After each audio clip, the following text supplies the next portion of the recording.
Nope.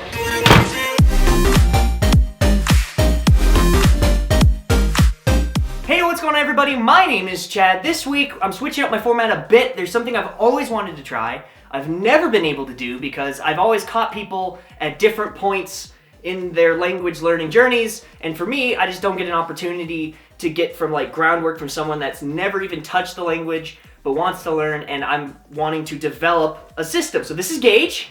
He's very awkward. He's not used to the camera. Say hi to everybody. Hello. Gage is actually going to be on our podcast, so it's not going to be as nerve-wracking as this because this is a camera and lighting, and he's beginning to realize how like extensive my YouTube rig is, so it's probably a bit intimidating. Just a tad. Yeah, you guys don't see it. There's a lot that goes into this, but I just wanted to get him in on this because Gage. Got it. Only took this long to figure it out.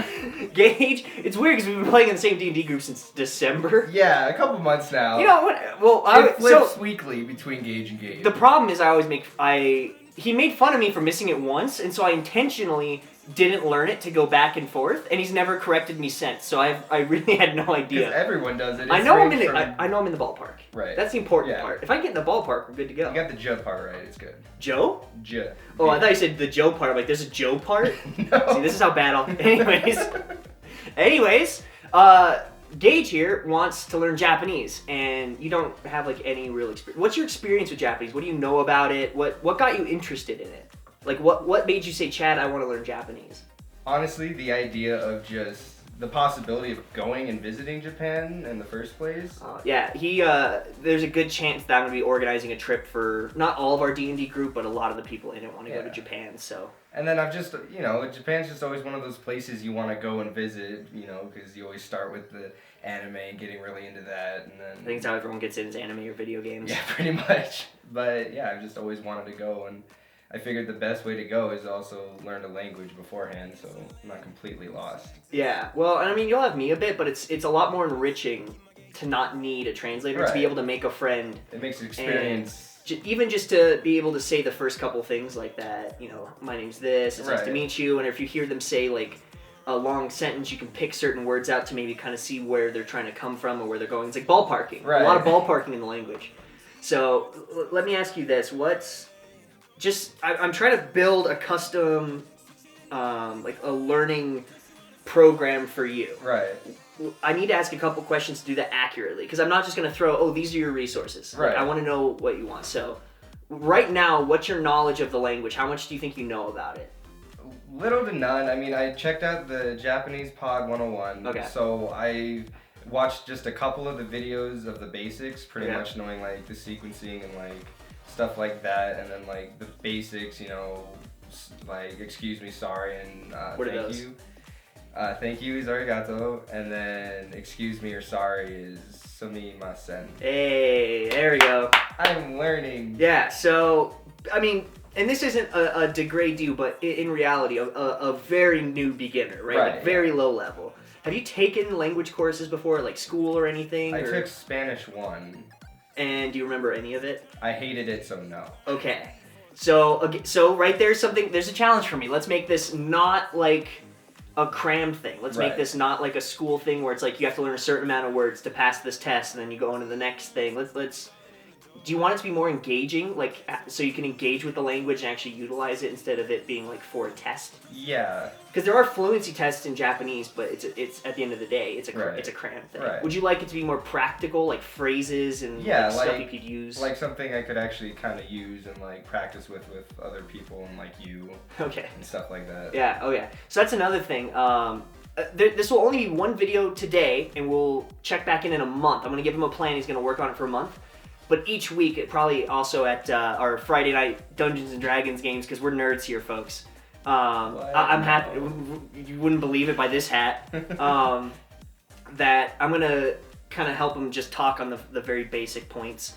Normally, I'd recommend getting people a conversation partner, but at an extremely low level of any language, it's very frustrating to have a language partner because it's embarrassing and you can probably only say a few sentences, and a half hour, an hour conversation is a lot more than a few sentences. So he's going to be doing that with me. So that won't necessarily be a part of the program, but just so you guys know, so you're not like, but Chad, he's not getting any speaking practice. Well, He will be, but he'll be doing it with me. Right. Just to give you guys that. So let me ask you this. What's your... I mean, at the end of the day, learning a language is a matter of setting goals and achieving them. Right. Anything is, right? Like, you know me, I'm all about setting a goal and then setting pieces of that goal. And working up. And yeah, snowballing it up, basically. Right. So if you had to say, Chad, this is my goal for learning the language, what would that be? And let me warn you, to say fluent is to shoot yourself in the foot. Don't do that. Make it very specific. If you could say, Chad, I want to do this with the language, what would that be? Would you like to read books? Would you like to read manga, which is easier, or even children's books? Would you like to be able to have a 10-minute, 20-minute conversation? Or just get off the plane and be able to find a restaurant? Like, what's your Pretty much, goal? I just want to start, like, with the basics. Like, pretty much like there's Spanish one. I'd want to pretty much do Japanese one to be able to basic conversations, be able to hold up a sentence or two, you know, say, hey, my name is... Okay. Make sure, like, be able to remember it and stuff like that. And, Oh, yeah. yeah. That's a very low goal, actually. I think you could achieve that in way less than a month. Really? I think you could achieve that in a couple days. Frankly. Really? Yeah, the way that schools teach it is not very efficient. The way I'm going to teach you is going to work with how the human brain actually remembers stuff, and you'll be able to pick it up a lot better than if you just, went to a class and you had some boring teacher that was trying to have you fill in gaps like, this plus this is, and then the whole class is bored to tears, so they don't say anything. So that's not how this is going to be. I think you're probably underestimating what you could do with a good program.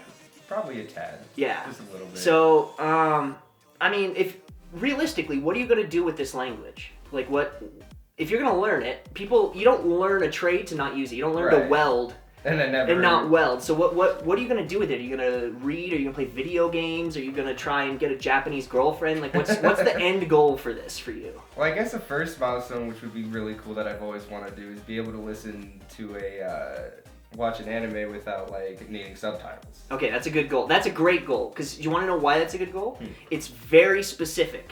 It's not only very specific, it's something that you can break into smaller goals. So you have an anime, right? Right. You watch through it after this month, right? Mm-hmm. So we won't do it this month, but we'll build up to it. After this month of learning, we watch an anime, say tonight, just one episode of something. Right. Something easy. A month later, you'll do the same thing, and you'll realize, look how much I've learned. Right. It'll be weird. You'll know like 30% what they're saying. I know that word. Yeah, you'll know a lot of it, actually, especially after a month. And then what'll happen is we go, okay, here's what you knew, here's what you didn't know, and then all you do is input those words into a smart flashcard system. Mm-hmm. Something that the better you know a word, the less you see it, and the worse you know a word, the more you see it. So you're not wasting time going through all of them. Yeah, like you only go through a portion of them. Right, I do great with flashcards. Yeah, so I'll hook you up with the best flashcard system money can buy. It's free. Sweet. And what'll happen is, in a month after that, you could probably understand 100% of that episode. Really? I'll probably put money on it. But we'll go through that later. Right. Do you have any sort of... What's your time constraint here? Because, I could throw 5 hours of work on you, but I don't want to do that. Right. So what's like a daily, Chad? I can devote this a day. I can probably devote... Because every day I have school, and then I have either work or the trade school. I finished night school. Oh, okay. So now I only have morning school, and then either single ladies. Work or trade school, and then I have from every day about 5 o'clock to the rest of the night. So I think I could easily put an hour and a half to 2 hours. That's lofty to start. Lofty? And it's just because, working out your brain's like working out a muscle. You don't want to overstrain it. Yeah, especially when you're first going to the gym. You know I go to the gym. Right. The ladies know I go to the gym.